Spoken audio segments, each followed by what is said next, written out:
One of the biggest misconception people have is they think sales is for everyone. So if you don't get into medicals, if you don't get into engineering, or if you don't get into anything else, you can come and join sales. And that is one of the reasons why 80% of sales professionals today are struggling to meet their quotas. Just like entrepreneurship, sales is not for everyone. Sales is only for those people, those who are money hungry, growth hungry, and limitless.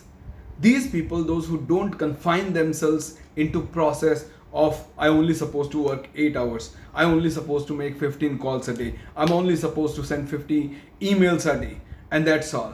No, you have to go beyond that. They have only one goal in mind, and they will take any means to reach that goal.